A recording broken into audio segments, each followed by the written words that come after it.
वाह रे मेरे समाज के ठेकेदारों, सब बाहर निकल आए। एक मासूम बच्चे ने अपनी मासूमियत में 17 सेकंड में कोई बात कह दी, सब तिलमिला उठे, सबने पूछना शुरू कर दिया तरबियत कैसी हुई है इस बच्चे की, हमारा समाज किस तरफ जा रहा है, ये हमारे समाज की अक्कासी करता है, ये बता रहा है कि हमारे बच्चों की तरबियत ठीक नहीं हो रही है। वाह ठेकेदारों वाह। और जहां बाकी तमाम ठेकेदार मैदान में आ ही गए थे, वहां पर धर्म के ठेकेदार भी आ गए। आपने भी लेक्चर देना शुरू कर दिया, हमारे बच्चों की तरबियत ठीक नहीं हो रही, हमारे बच्चों का तरीका सलीका ठीक नहीं है। आप ठेकेदार कहां थे तब, जब एक चुनी हुई मुख्यमंत्री को लेकर जम्मू कश्मीर की लेजिस्लेटिव असेंबली में बेहुदा अल्फाज का इस्तेमाल किया गया, जम्मू कश्मीर की लेजिस्लेटिव असेंबली में उंगलियों से इशारे किए गए और क्या क्या नहीं बोला गया, कोई समाज का ठेकेदार नहीं बोला। किसी मौलाना ने कहीं से नहीं कहा कि मैं जानना चाहता हूं जिसने इन अल्फाज का इस्तेमाल किया है, मुझे शक है कि इसकी तरबियत ठीक नहीं हुई है, किसी ने नहीं कहा।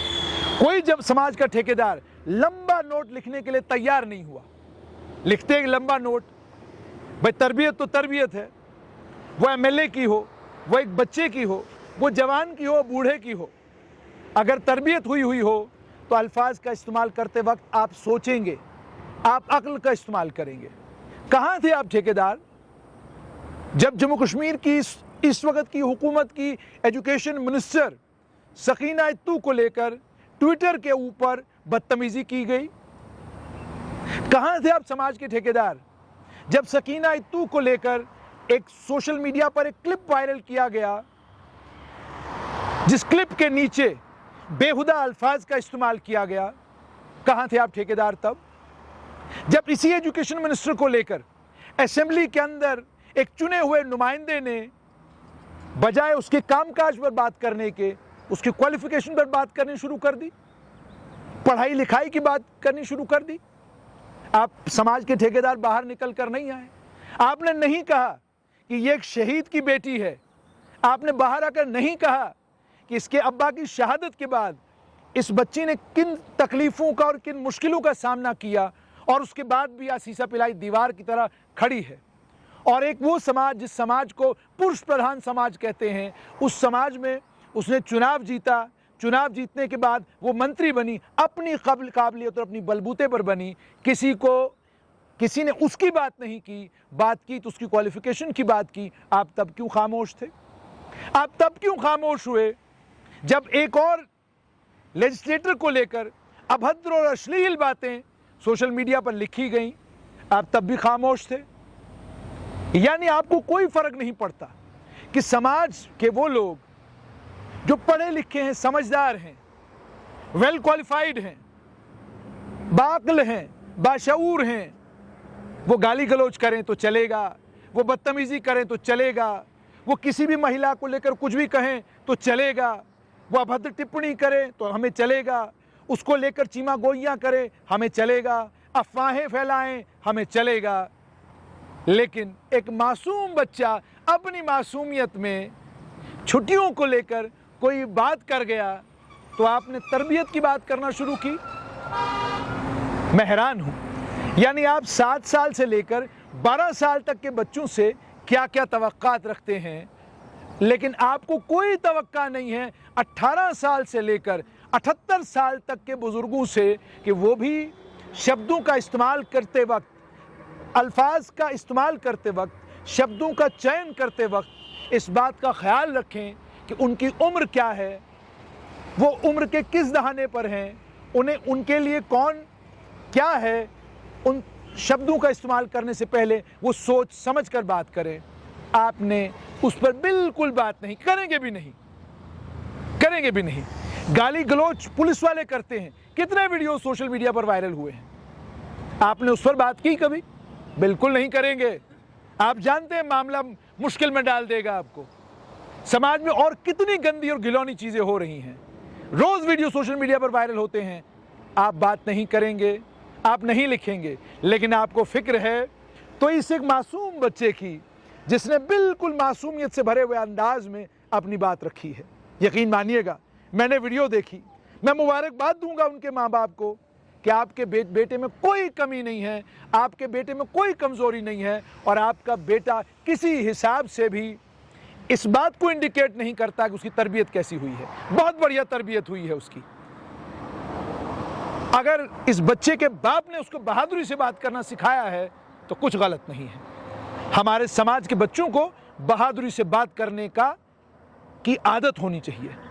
उसने गाली नहीं दी, उसने कोई ऐसी बात नहीं की जिससे किसी भी तरीके से सकीना इत्तू की शान में गुस्ताखी होती हो। यकीन मानिएगा, एजुकेशन मिनिस्टर सकीना इत्तू ने कितना कुछ इससे पहले सुना है। वहां उसके बीच में जब इस बच्चे की इस मासूम सी बात को उन्हें सुना होगा, मुझे यकीन है उन्हें बुरा नहीं लगा होगा, किसी भी तरीके से बुरा नहीं लगा होगा। हमारे घरों में भी ऐसे बच्चे हैं, ऐसी बातें करते हैं, लेकिन बाद में वो समाज के एसेट बनते हैं, बाद में वो समाज के लिए कमाल का काम करने वाले बनते हैं। सो डू नॉट कंक्लूड, और न कहिए कि इससे हमारे समाज की अक्कासी होती है, नहीं होती इससे किसी समाज की अक्कासी। वो बच्चे जिन्होंने जब पैदा हुए तो कर्फ्यू देखा, वो बच्चे जब जवान होने लगे तो उन्होंने पैलेट देखे, वो बच्चे जिन्होंने अपने इर्द गिर्द में हर वक्त दहशत का माहौल देखा है, उन बच्चों ने 5 अगस्त 2019 के बाद शांति वाला माहौल देखा है। उन्होंने अपने इर्द गिर्द में अमन के सिवा और कुछ नहीं देखा है। अब सोचिए, जिस माहौल में ये बच्चे परवान चढ़े हैं, जिस माहौल में ये बच्चे रहे हैं, ये बच्चे अगर बहादुरी से बात करना सीखेंगे तो कल सिस्टम में जब आएंगे तो बहादुरी से अपनी बात रखेंगे। मुझे उस मासूम बच्चे की उस बातचीत में कोई बेहूदगी महसूस भी नहीं हुई, क्योंकि हम रोजमर्रा की जिंदगी में जितनी बेहूदगी करते हुए समझदार, आकिल और बालिग लोगों को देखते हैं, वहां पर इस बच्चे ने तो किया ही कुछ नहीं। और आखिर में, हालांकि मैं इस बात पर अब बात ही करना पसंद नहीं करता, मगर सहाफ़ी हजरात आपसे गुजारिश है, अगर टीआरपी के लिए वीडियो नहीं मिल रहा तो कोई और काम कर लीजिए। एडिटोरियल डिस्क्रिशन एक बहुत इंपॉर्टेंट चीज होती है। वीडियो हम भी शूट करके लाते हैं, लेकिन उसके बाद जब हम उस वीडियो को देखते हैं, उसमें हमें जहां लगता है कि इसने अपनी मासूमियत में कोई बात की है, इसका इंटेंट ये कहने का नहीं है, ये कहना कुछ और चाहता है, शब्द नहीं है, मासूमियत में कोई बात कर गया, हम उसको एडिट आउट कर देते हैं। लेकिन आप नई दुनिया के नए मिजाज के जेन-ज़ी पत्रकार हैं, आपसे विनम्र विनती और आग्रह, आप भी अपनी जिम्मेदारी समझें। आज उस बच्चे के कॉन्फिडेंस को जो ठेस पहुंचेगी, उसके जिम्मेदार आप लोग हैं। आपने जब उस बच्चे से बात की, आप एडिट आउट कर सकते थे। लाइव करने की जरूरत क्या है? क्या जल्दी है आपको? किससे आगे निकलना है आपने? आप एडिट आउट कर सकते थे उसको। और इस बात को समझिए, ये मासूम बच्चे हैं, इनका इंटरव्यू करते वक्त बहुत सारी चीज़ों का ख्याल रखना पड़ता है, और अगर आप नहीं रखेंगे, आज छोटी मुसीबत में पड़े हैं, कल किसी बड़ी मुसीबत में पड़ेंगे। और आखिर में इस बच्चे के माँ बाप से बस इतनी गुजारिश, ये बच्चा बहुत बहादुर है, इसको इसकी इस मासूमियत के लिए डांटना, फटकारना गलत है।